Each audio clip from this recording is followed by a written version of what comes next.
pada pertemuan kemarin kita sudah mempelajari mengenai kondisi alam dan bentang alam di benua Asia ataupun di benua-benua lainnya seperti itu. Nah, sebelum kita masuk ke perubahan sosial, bisa dibuka halaman 80 buku paketnya. Pada tujuan pembelajaran kita akan mempelajari mengenai pengertian perubahan sosial budaya. Yang kedua nanti kita akan mempelajari mengenai bentuk-bentuk perubahan sosial dan budaya. Nah, sebelum memasuki pembelajaran pada pagi hari ini, untuk hari ini kita akan mempelajari mengenai perubahan sosial budaya dalam dengan metode atau pendekatan problem based learning. Di mana problem based learning ini merupakan kita menganalisis suatu artikel maupun suatu video pembelajaran untuk mengetahui bagaimana dalamnya kita mempelajari mengenai perubahan sosial pada hari ini seperti itu. Nah, sebelum kita memasuki pembelajaran pada hari ini, mungkin bisa kita ketahui yang pertama, jelaskan yang terjadi ketika ada budaya luar yang masuk ke Indonesia. Ayo siapa angkat tangan? Kenapa? Ada konflik, terus pasti ada perubahan. Nah, yang kedua, seberapa besar pengaruh budaya luar di Indonesia? Seberapa besar pengaruhnya? Kita lihat bahwa adanya asimilasi maupun akulturasi. Nah, di sini asimilasi akulturasi merupakan percampuran budaya satu dan budaya yang lain. Nah, itu salah satu pengaruh yang besar budaya luar yang masuk ke Indonesia. Seperti kita ketahui, budaya Cina yang masuk ke Indonesia itu akan berpengaruh, seperti kayak ada masjid-masjid Cina di Indonesia seperti itu kan.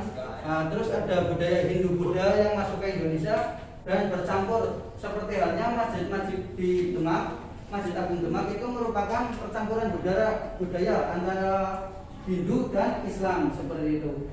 Kita akan menganalisis mengenai artikel. Di sini ada artikel perubahan sosial mengenai perubahan sosial remaja akibat budaya K-pop dan K-drama di Indonesia.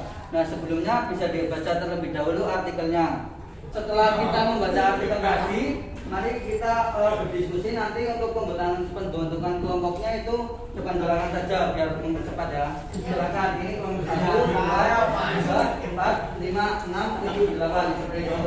Nanti kita mengidentifikasi dan menganalisis permasalahan pada artikel yang tadi itu, serta memberikan solusi mengenai dampak-dampak yang ditimbulkan dari permasalahan tersebut.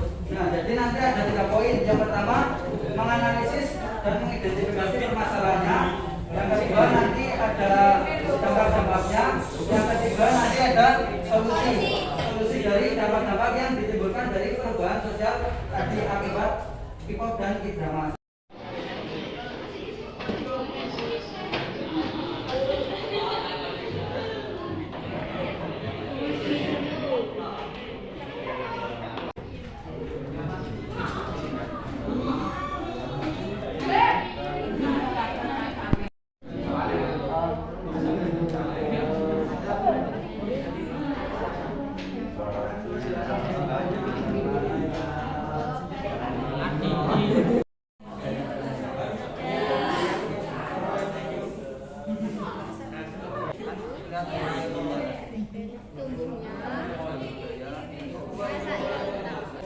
Baik, setelah kita berdiskusi, nah kita nanti ada perwakilan kelompok yang maju mempresentasikan hasil diskusinya.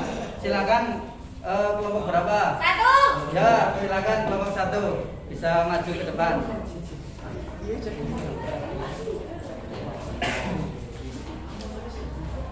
Assalamualaikum warahmatullahi wabarakatuh. Waalaikumsalam. Perkenalkan, kami dari kelompok 1 ingin mempresentasikan hasil diskusi kami. Kelompok kami terdiri dari saya, Aliska Dihayu Puspitasari, absen nomor 8. Saya Clarissa Cahyudana, nomor absen 15. Saya Aldo, nomor absen 6. Saya Marenda, absen 7. Kami ingin mempresentasikan pengaruh budaya K-pop terhadap remaja di Indonesia. Tepuk tangan buat kelompok 1 tadi. Nah, dari kelompok 1 tadi presentasinya yang pertama kita dapat menyimpulkan ya. Yang pertama permasalahannya, di mana perubahan sosial terjadi dikarenakan ada efek atau dampak dari masuknya budaya luar ke Indonesia seperti budaya tadi, budaya K-pop dan K-drama seperti itu. Itu untuk permasalahannya. Yang kedua, dampak-dampaknya. Bagus tadi dampak yang pertama yaitu dampak positifnya di mana akan bisa menambah bahasa asing yang kita kuasai khususnya di Indonesia ya seperti itu. Nah, kita kan sudah bisa menguasai bahasa Inggris seperti itu di sekolahan karena sudah mempelajarinya.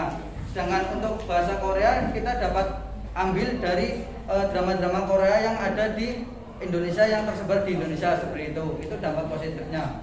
Dan untuk dampak negatifnya tadi memang untuk budaya-budaya yang masuk ke Indonesia itu banyak yang tidak tidak sesuai dengan budaya-budaya yang kita miliki seperti cara berpakaian, makanan ataupun yang lain. Nah, untuk solusinya bahwa kita sebagai masyarakat Indonesia, khususnya kita sebagai pelajar harus menyaring budaya-budaya yang masuk ke Indonesia. Dan yang kedua, orang tua juga harus berperan untuk mengawasi anak-anaknya agar tidak mudah terpengaruh oleh budaya-budaya luar yang masuk ke Indonesia.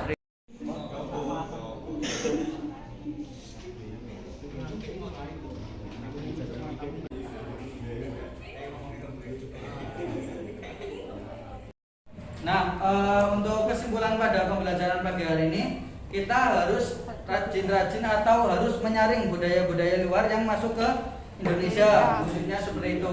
Di mana perubahan sosial itu akan terjadi, walaupun kita sudah menyaring atau membatasi pun perubahan sosial akan pasti terjadi seperti itu. Nah, maka dari itu kita harus menyaring seperti itu, mengawasi dan lain-lain. Nah, baik untuk penutup pada pembelajaran pagi hari ini.